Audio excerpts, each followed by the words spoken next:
अरहन्ताणं नमो अरहन्ताणं नमो अरहन्ताणं। आज आपने चैतन्य केंद्र की प्रेक्षा का अभ्यास किया और इसलिए किया कि चैतन्य केंद्रों को जागृत करना है, सक्रिय करना है और उनके द्वारा भीतर तक पहुंचना है, भीतर की गहराई तक पहुंचना है, समाधि तक पहुंचना है। समाधि की बहुत सारी परिभाषाएं मिलती हैं। एक परिभाषा है कि जब ध्याता ध्येय और ध्यान का भेद नहीं रहता तब समाधि घटित हो जाती। जब तक ध्याता अलग, ध्येय अलग और ध्यान अलग ये भेद रहता है बराबर, तब तक समाधि नहीं होती। परिभाषा तो बहुत अच्छी है, किंतु लगता है कि आज ये परिभाषा एक अनुभवहीन भाषा बन गई। कुछ समझ में ही नहीं आता कि समाधि क्या है। और जब जब अनुभव खो जाता है और कोरा शब्द रह जाता है, तब तक हर वस्तु का मूल्य कम हो जाता है। मुझे लगता है कि समाधि का मूल्य भी कम हो गया, और इसलिए हो गया कि वह परिभाषा बेजान बन गई, प्राणहीन बन गई, अनुभव शून्य बन गई। लगता है धर्म का बहुत सारा उपदेश आज अनुभवहीन हो रहा है।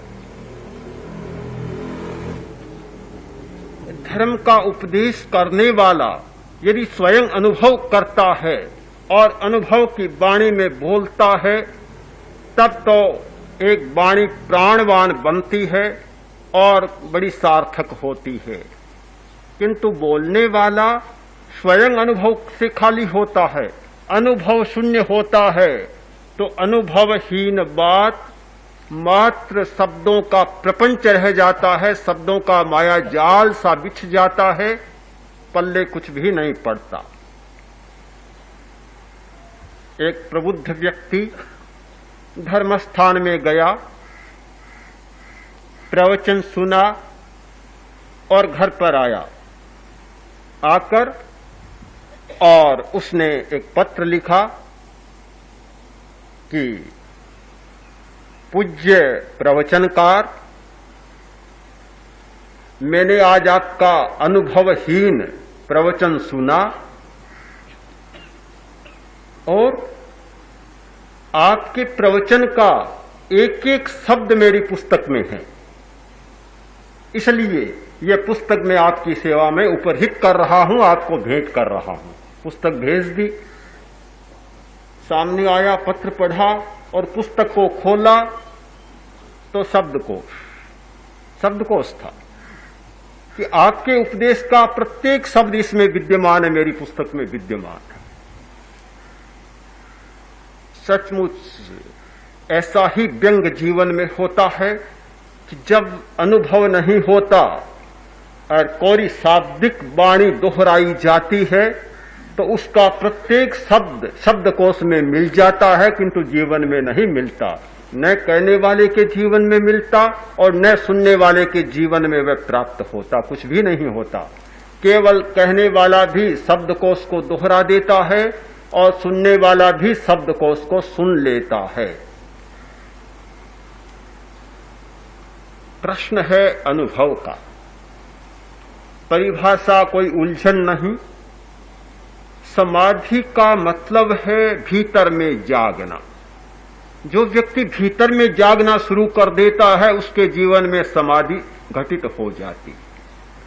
और जो भीतर में जागना शुरू नहीं करता, केवल बाहर ही बाहर में जागता है, वह कभी समाधि को उपलब्ध नहीं हो सकता। शब्द, रूप, रस, गंध और स्पर्श और भाव, इन 6 विषयों में जीने वाला बाहर में जीता है। बाह्य जगत का मतलब ये 6 शब्द, रूप, रस, गंध, स्पर्श और भाव, मन के भाव, क्रोध, अभिमान, कपट, ईर्ष्या, घृणा, द्वेष, ये सारे भाव। इन 6 विषयों में जीने वाला बाहर में जीता है और इनसे परे हटकर जो जीना शुरू करता है वह भीतर में जीता है, भीतर में जागता है। जब व्यक्ति भीतर में जागना शुरू कर देता है तो जीवन में समाधि अपने आप उतर जाती है। समाधि का मतलब है भीतर में जागना, भीतर में जीना। असमाधि और अशांति का अर्थ है बाहर में जीना, बाहर के प्रति जागना।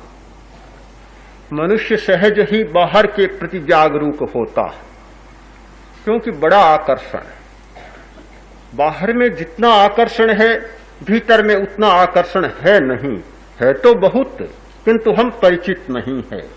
समाधि का मतलब है भीतर से परिचित होना, अपने आप से परिचित होना। जब मनुष्य अपने आप से परिचित होना शुरू करता है और परिचित हो जाता है तो भीतर में जीना उसके लिए जरा कठिन बन जाता है, बाहर में जीना कठिन बन जाता है। बाहर में जीता है तो भी केवल एक साक्षी के साथ जीता है, तटस्थता के साथ जीता है, किंतु वह आकर्षण नहीं रहता जो पहले होता है। आकर्षण की दिशा बदल जाती है, नया आयाम खुल जाता है। जब तक जीवन में समाधि नहीं होती आदमी 2 आयामों में जीता है, एक प्रियता का आयाम और एक अप्रियता का आयाम, एक राग का आयाम और एक द्वेष का आयाम। उसका जीवन 2 आयामों में होता है और सारा जीवन उन्हीं में चलता है। जब आदमी भीतर में जागना शुरू करता है, भीतर का परिचय उपलब्ध होता है तो एक तीसरा आयाम खुलता है। तीसरा आयाम वह है समता, वीतरागता, यह संयम। यह तीसरा आयाम है जीवन का। तो जब इस तीसरे आयाम पर जीना शुरू करता है तो जीवन में समाधि अपने आप उतर जाती है। सारे लोग या राग में जीते हैं या द्वेष में जीते हैं, या प्रियता में जीते हैं या अप्रियता में जीते हैं। इस तीसरे आयाम का बहुत कम अवसर आता है, सामायिक करने का बहुत कम अवसर आता है। सामायिक कहाँ उपलब्ध होती है? बहुत समस्या है सामायिक का उपलब्ध होना। जैन लोग सामायिक करते हैं और बहुत परंपरा है सामायिक करने की। मुनि भी सामायिक करते हैं। मुनि का दीर्घकालीन सामायिक होता है और श्रावक का अल्पकालीन सामायिक होता है। सामायिक करने वाला समाधि में रहता है। यह हो नहीं सकता कि सामायिक करे और असमाधि में रहे, मन की अशांति में रहे। यह कभी संभव नहीं हो सकता। जब सामायिक होगा, समता का जीवन में अवतरण होगा तो समाधि अपने आप होगी। सामायिक, समता, संयम और समाधि कोई 2 नहीं है, सब पर्यायवाची हैं, एक अर्थ वाले शब्द हैं सारे के सारे, सब एक अर्थ के हैं। किंतु समता का अवतरण तब होता है जब हमारी प्रियता और अप्रियता की ग्रंथि खुलती है, राग और द्वेष की ग्रंथि खुलती है। राग द्वेष की ग्रंथि के खुले बिना जीवन में सामायिक का अवतरण नहीं होता, सामायिक नहीं होती और समाधि भी नहीं हो सकती। ग्रंथि कैसे खुल सकती है? ग्रंथि कैसे खुले?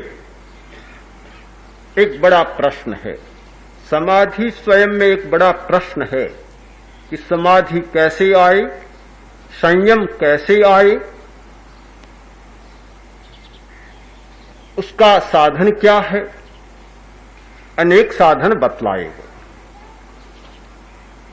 समाधि का एक साधन है वैराग्य, समाधि का दूसरा साधन है एकाग्रता, समाधि का तीसरा साधन है प्रसन्नता। वैराग्य, एकाग्रता और चित्त की प्रसन्नता, ये समाधि के तीन बड़े साधन हैं, तीन बड़े सोपान हैं जिन पर आरोहण कर व्यक्ति समाधि तक पहुंच सकता है।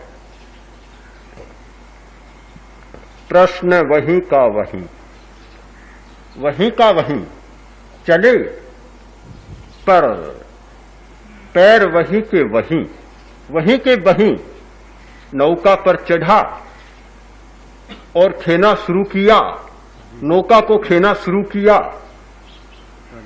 घंटों तक खेता चला गया, खेता चला गया। सोचा कि अब तो तट पर पहुंच गया हूंगा। काफी लंबा चौड़ा मार्ग था नदी का। थोड़ा प्रकाश हुआ और देखा तो लगा कि तट आ गया। उतर कर देखा तो जिस किनारे पर खड़ा था उसी किनारे पर खड़ा है।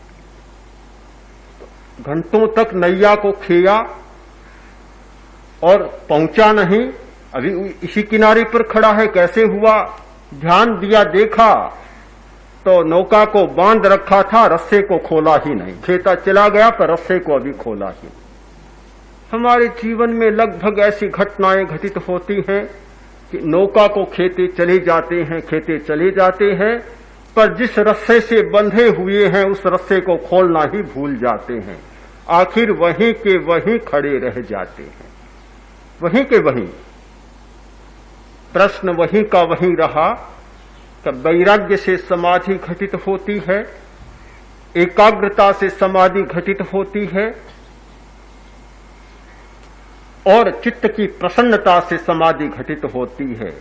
पर मूल प्रश्न है वैराग्य कैसे आए, ये राग कैसे मिटे, पदार्थ के प्रति होने वाला राग कम कैसे हो और वैराग्य कैसे बढ़े, ये मन की चंचलता कैसे मिटे और एकाग्रता कैसे विकसित हो,